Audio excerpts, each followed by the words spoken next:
regret your ban on Muslims, which some people think is un-American.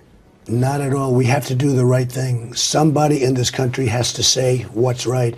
I have great respect and love. I have people that I have tremendous relationships with. They're Muslim, and Barbara, they agree with me 100%. Donald Trump appearing with ABC News' Barbara Walters, reiterating that he does not regret his proposal on barring Muslims from coming into our country.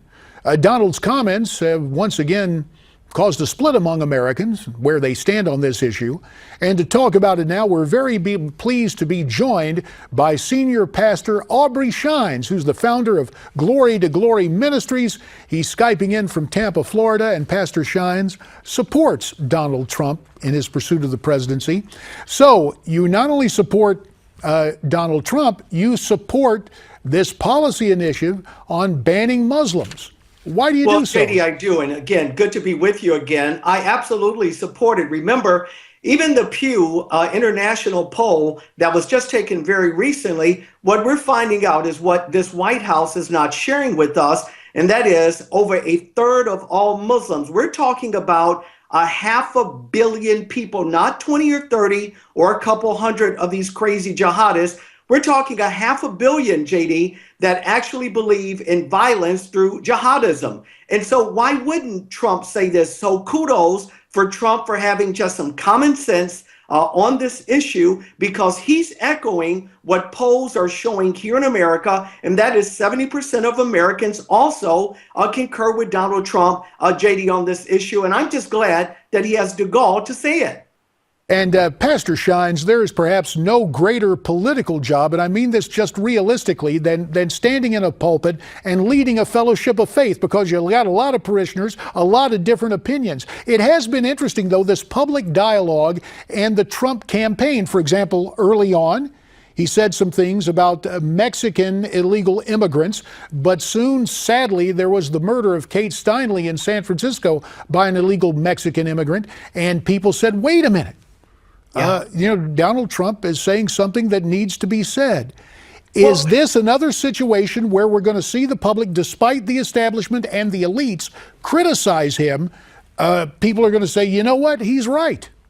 He is right, JD. And again, whether he's your horse or someone's horse in the race or not, that's a whole nother issue. Here are the facts. The facts are he is resonating with Americans and even blacks that are in America. And this is why, for the first time, I think outside of Bob Dole, Donald Trump is polling about 25%, even among blacks here in America. That's just not, JD, an economic issue. That is because we have had an inept president that sits in the Oval Office. And unfortunately, Donald Trump is echoing what everybody else is feeling and sensing. What will it take for us? Another California massacre or another Texas massacre for us to finally call these Islamists what they are, and that is they are people that hate our way of life and our culture. That's not us hating. That is not us not being compassionate, but that is us having common sense in America saying, Donald Trump, kudos that you have the gall to say what you're saying.